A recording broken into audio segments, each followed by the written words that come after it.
ಇವರು ಯಾವ ದಾಖಲೆಗಳನ್ನು ಕೊಡ್ತಾ ಇದ್ದಾರೆ ಅಂತಕ್ಕಂಥದ್ದು ಪ್ರಶ್ನೆ.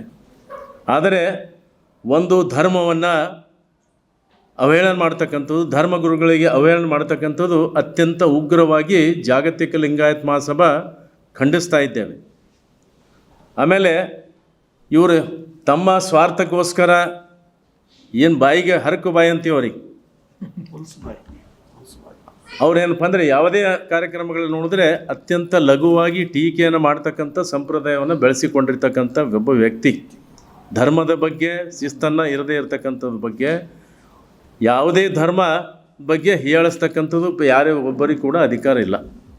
ಆದರೆ ಇವತ್ತು ಇಡೀ ಜಗತ್ತಿಗೆ, ಪ್ರಪಂಚಕ್ಕೆ, ವಿಶ್ವಕ್ಕೆ ಸಂದೇಶವನ್ನು ಕೊಟ್ಟಿರ್ತಕ್ಕಂಥ ಗುರು ಬಸವಣ್ಣನವರ ತತ್ವ ಇವತ್ತು ಯಾವುದೇ ಧರ್ಮ, ಪಂಥ, ಜಾತಿಗೆ ಸೀಮಿತವಾಗಿಲ್ಲ. ಇಡೀ ಮಾನವ ಕುಲಕೋಟಿಗೆ ಸಂಬಂಧವಾಗಿರ್ತಕ್ಕಂಥ ತತ್ವಗಳನ್ನು ಕೊಟ್ಟಿರ್ತಕ್ಕಂಥವ್ರಿಗೆ ಅವಹೇಳನಕಾರಿ ಮಾಡ್ತಕ್ಕಂಥ ಒಂದು ಆ ರಾಜಕೀಯ ವೇದಿಕೆಗೆ ಇದಕ್ಕೆ ಸಂಬಂಧ ಇಲ್ಲ. ಒಂದನೇದಾಗಿ ಯಾವ ಕಾರ್ಯಕ್ರಮಕ್ಕೆ ಪ್ರತಿಭಟನೆಯನ್ನು ಉದ್ದೇಶ ಇಟ್ಕೊಂಡು ನೀವು ಕಾರ್ಯಕ್ರಮ ಮಾಡ್ತಾ ಇದ್ದೀರಿ, ಆ ಕಾರ್ಯಕ್ರಮದ ಬಗ್ಗೆ ಮಾತ್ರ ಏನಪ್ಪ ಅಂದರೆ ಹೇಳಿಕೆಯನ್ನು ಕೊಡಬೇಕು. ಸಂಬಂಧ ಇರದೇ ಇರತಕ್ಕಂಥ ಆ ಒಂದು ವೇದಿಕೆಯಲ್ಲಿ ಬಳಸ್ಕೊಂಡಿರೋದು ಅಕ್ಷಮ್ಯ ಅಪರಾಧ.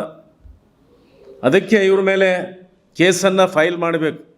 ಯಾಕೆಂದರೆ ಬಹುಸಂಖ್ಯಾತರಾಗಿರ್ತಕ್ಕಂಥ ಕಲ್ಯಾಣ ಕರ್ನಾಟಕದ ಭಾಗದಲ್ಲಿ Basavanna Ashwavega English News. Coming soon. Your channel, your voice, your trust.